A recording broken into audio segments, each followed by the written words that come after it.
With the SEC opponent, the Arkansas Razorbacks. Offensively, they have 7 returning starters, led by their returning starting quarterback, Brandon Allen. A very quality quarterback. He was banged up a lot last year, but we know he can really throw it.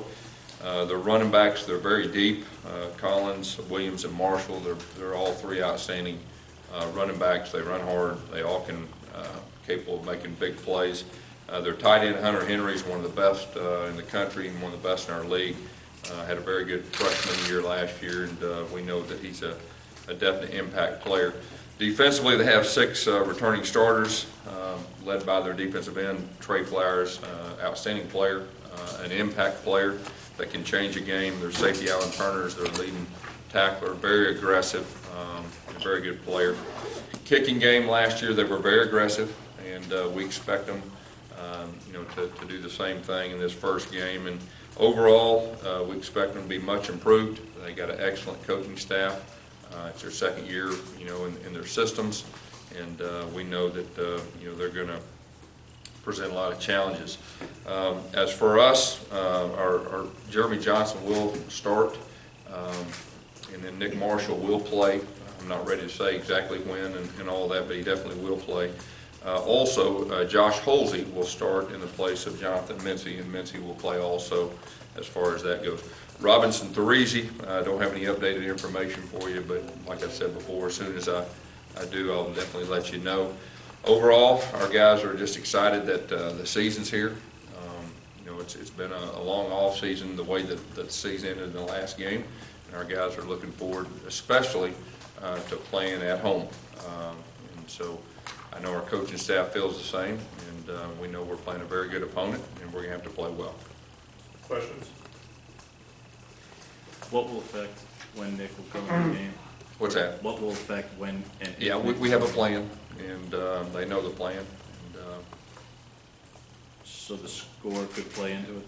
yeah, we have a plan, and so we know what that is. Who's your third running back right now behind those 2 seniors? Yeah, we've got, of course, Rock Thomas. He's got a chance right there to be in the game. He's also got a chance to be kick returner. Peyton Barber, obviously, has a chance. So we really don't have who's number 3, who's number 4. We have specific things we feel like that both those guys can do well. I know you won't say it publicly, but does Jeremy have an idea of how long he's going to be in the game? Like I said, me and Coach Lashley and the rest of the guys, we have a plan. When did you inform Jeremy he's going to start? Jeremy's known that for a while. Could you talk a little bit about his development, kind of from spring to now and last season to now? You talking about Jeremy? Yeah. Yeah. He's a lot like Nick. He went through the season, learned the offense, on the go. Then we had a chance in spring, gave him a lot of reps. He was already pretty familiar with this style of offense because he did something very similar in high school. We have a lot of confidence in him to run our entire offense. And like I said before, he's very talented. I mean, the 2 games he played last year, he was the freshman SEC Offensive Player of the Week. Coach, do you feel like you have to be conservative considering Jeremy's his first SEC start? We have a lot of confidence in him, and he knows the whole playbook. There's not one thing that I would say that we're concerned about.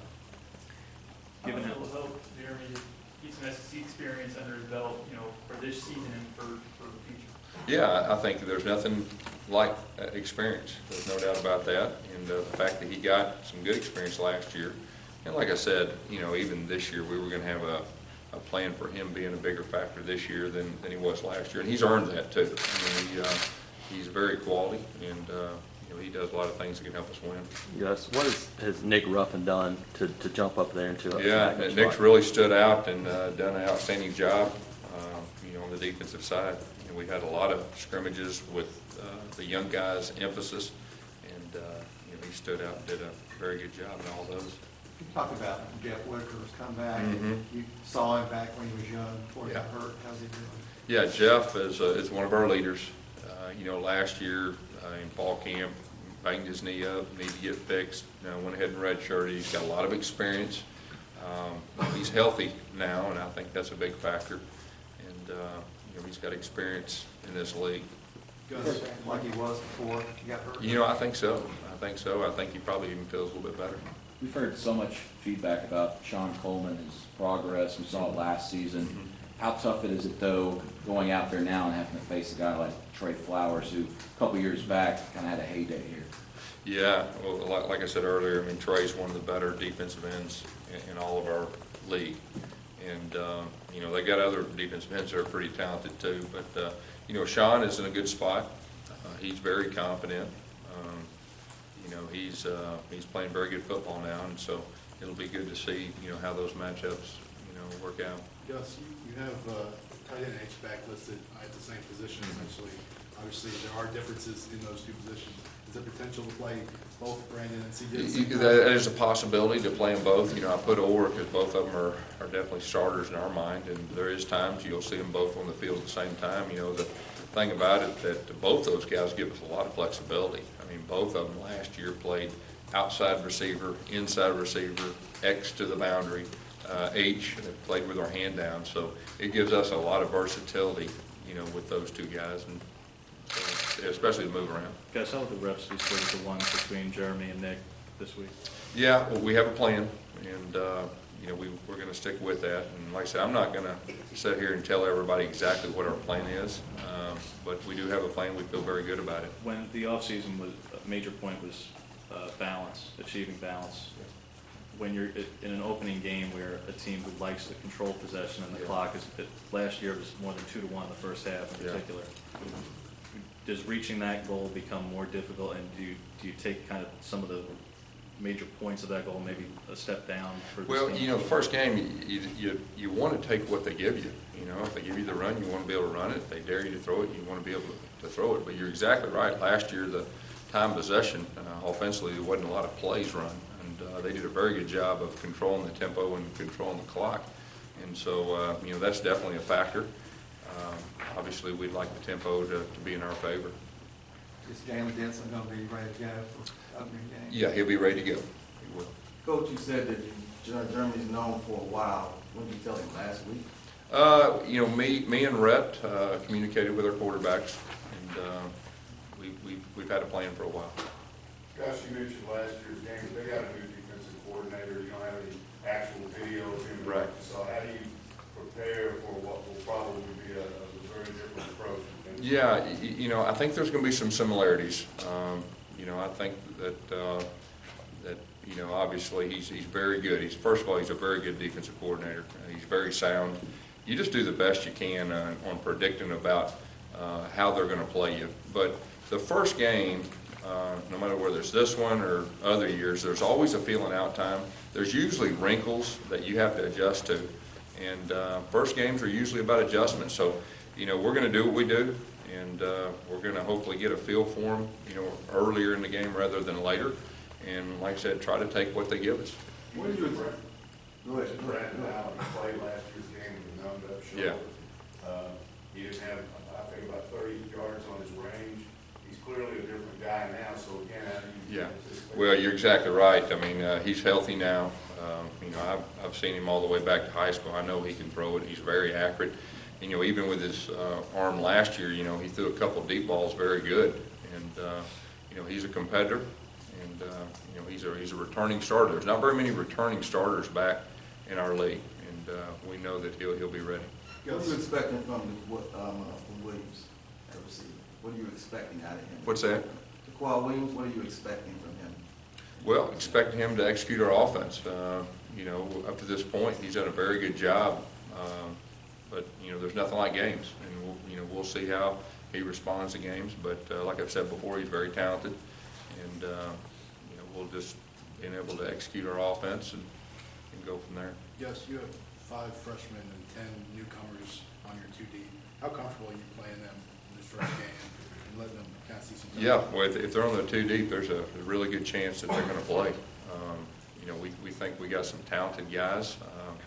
You know, fall camp, they've earned, you know, the right to be up there, and so we feel very comfortable. Yes, with Robinson Therese, you don't listen on the depth chart. You really haven't very given much mention here at all in this situation. Is this something that could stretch to 3, 6 games? You know, I don't know, but we just didn't feel like we need to put him on there right now until, you know, it gets resolved. Gus, at the beginning of the fall camp, you mentioned that Anthony Swain was at the end of the line, linebacker, after his Right. undisclosed issues in the Sure. spring. But when Ellis was here Sunday, he said now he's the number 3 guy. Right. How pleased are you about how he immediately? Yeah, got he's back in the responded mix? well, and he's earned his way back, and, you know, he's got experience. He's got some big game experience, and, you know, Coach Johnson, you know, has a comfort with him. Coach, kind of a different note, there's a lot of big non-conference games this weekend as far as Clemson, Georgia, LSU, Wisconsin. You guys have a big one going to Kansas State early in the season. How much do those help as far as recruiting goes and kind of getting the name out there? Yeah, you know, anytime you play, you know, big games, obviously you want to play well, first of all. That's the way that it helps recruit.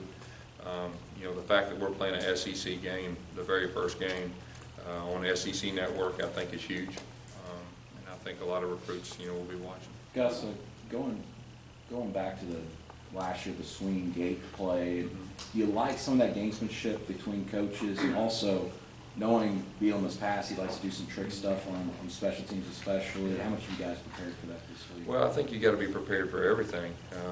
You know, he's a very good coach. I mean, look at his track record, and he's always been fairly aggressive. And so, you know, first game, we got to be prepared for everything. And you know, like I said, they were very aggressive in special teams last year, and they got a lot of those guys back, and I expect them to be very aggressive, you know, on Saturday. Do you expect something similar like a swinging gate play, something that kind of? You know, I'm really not for sure, but we got to be prepared for whatever presents itself. You know, first games are very unique, and you've got to be prepared for a lot of things. And you know, first games, special teams are usually a factor one way or another. And I'm sure they're preaching the same thing, but you know, we've got to win the special teams. Battle. Out of Steven Roberts and Trey Williams, as a freshman, making depth chart. Yeah, both those guys have earned their way, you know, to get to that spot. We think that both those guys will have a chance to be good players.